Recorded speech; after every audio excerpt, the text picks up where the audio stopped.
Je suis un intervenant dans le monde des organisations. Je suis un conseiller en développement des organisations, et ça depuis 1971. Ce que j'ai découvert avec la sociocratie, c'est que la première règle, c'est la règle de prise de décision. Et dans nos organisations, quelle est-elle? C'est le chef qui prend les décisions. Et il fallait changer ça. Dire que nous prenons les décisions et le chef exécute les décisions. C'est un petit changement très important. La sociocratie, le mot même, ça vient d'Auguste Comte, qui est le père de la sociologie. C'est lui qui a inventé le terme sociocratie, le pouvoir de ceux qui sont unis ensemble. Donc, quand j'ai rencontré la sociocratie, c'est ce qui m'a frappé. La structure de communication et de prise de décision conditionne le comportement. J'ai tout de suite réfléchi que si je suis dans une structure unilatérale, que l'information descend mais elle ne remonte jamais, je suis en problème parce que ou bien je me soumets, ou je me révolte, ou je deviens malade, quoi. Aujourd'hui, on est malade parce que cette structure-là a quelque chose qui déconne.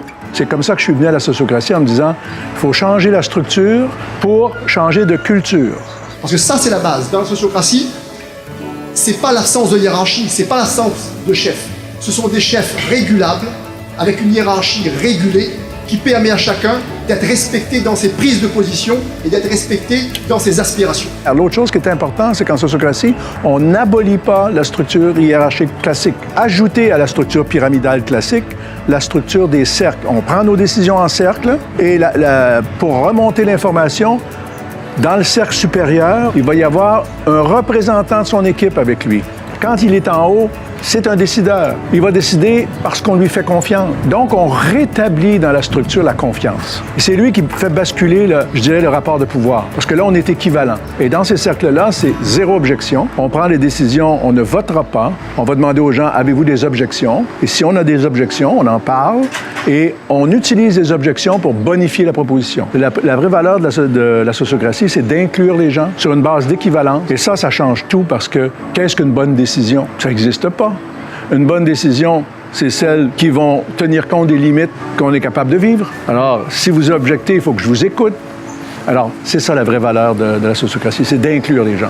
Et là, quand on les inclut, on a accès au meilleur d'eux-mêmes.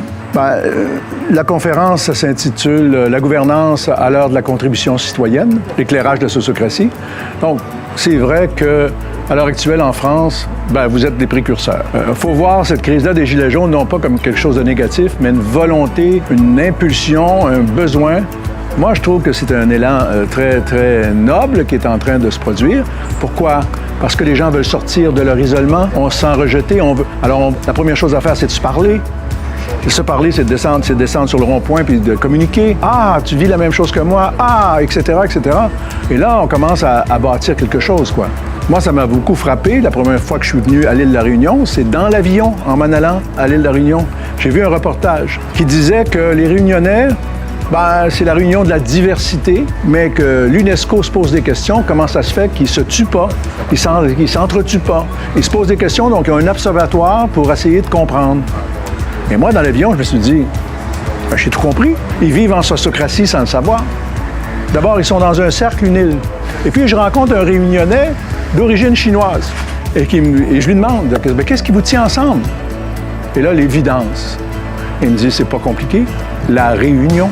Ce qui nous tient à cœur, c'est la réunion.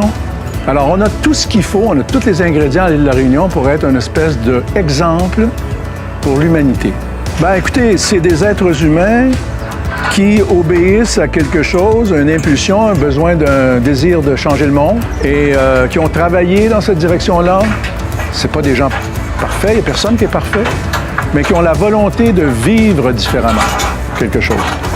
Et moi, je suis très, très favorable parce qu'il va falloir qu'on mobilise tous les agents de changement, les faiseurs de changement, pour qu'on aille tous dans la même direction, pour qu'on puisse soutenir la population de s'organiser différemment. Il faut qu'on se prenne en main. Mais pour ça, il faut une structure. Donc, je suis très, très favorable à ce projet-là. Il semble être un modèle, quoi.